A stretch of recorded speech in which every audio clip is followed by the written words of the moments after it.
everyone, welcome to my channel. My name is Zosia. Today I'm going to give you a super fast tutorial on how to use the emboss effect on your text and graphics. I've seen this done in a ton of cover art like these ones, and it's a really easy way to give your art just a little bit of depth. So let's get into Photoshop. Okay, before I get started, I just want to show you the difference between bevel and emboss because this style is often called the emboss effect, but we're actually going to be using bevel. So I'll demonstrate it using this square right here because it'd be easy to see. And to get into the layer properties, we just double click on the layer and turn on bevel and emboss.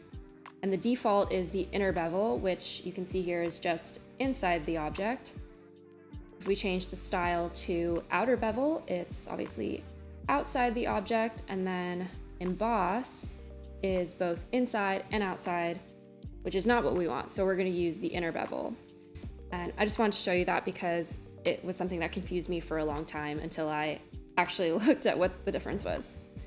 Now I have two layers of text and one graphic that I want to add the effect to.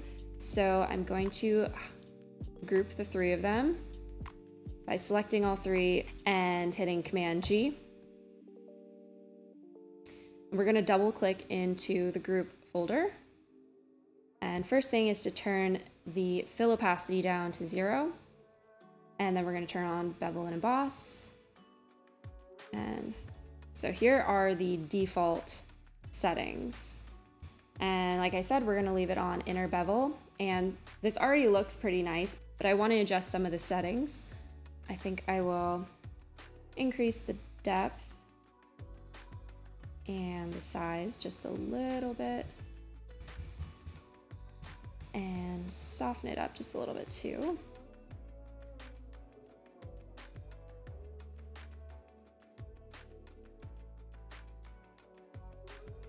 I'm gonna increase the opacity of the highlight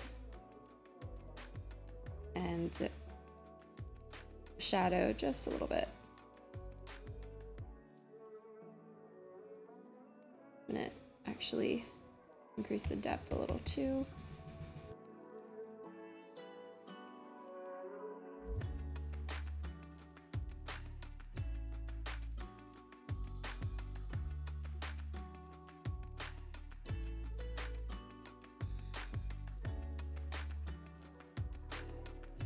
That looks pretty good.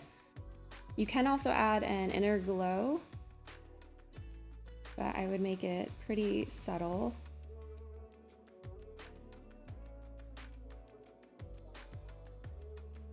Let's see, without and with. It just helps to make the text a little bit more readable.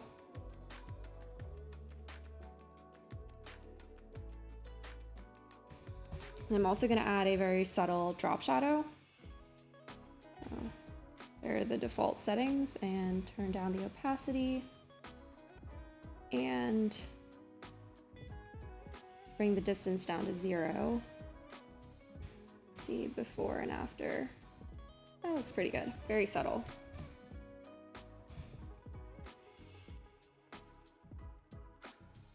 And I'm also going to play around with the angle of the shading, see what looks best with my text.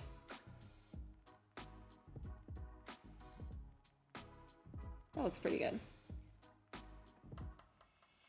Okay, so I'm gonna press OK. The reason that I like to group all my objects together is it makes it faster, but also when you overlap the objects, they merge together. So they act like one object, you can see here. And very important step with this look is to add a paper texture to make it look like this was actually embossed into paper. And if you want to learn how to make your own textures and various ways to use them, you can watch my texture video right here. There are also some free texture assets to download there.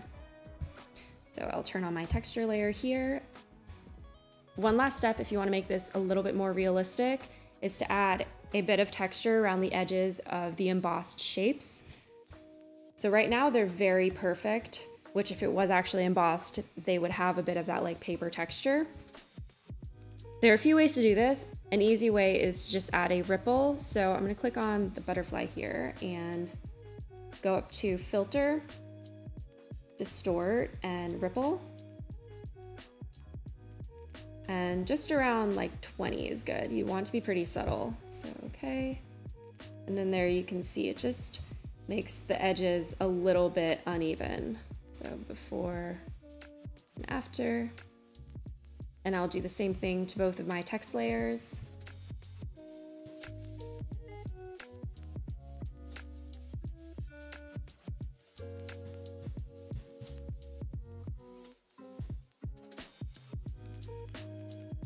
Now they all have a little bit of ripple, which makes it just slightly more realistic.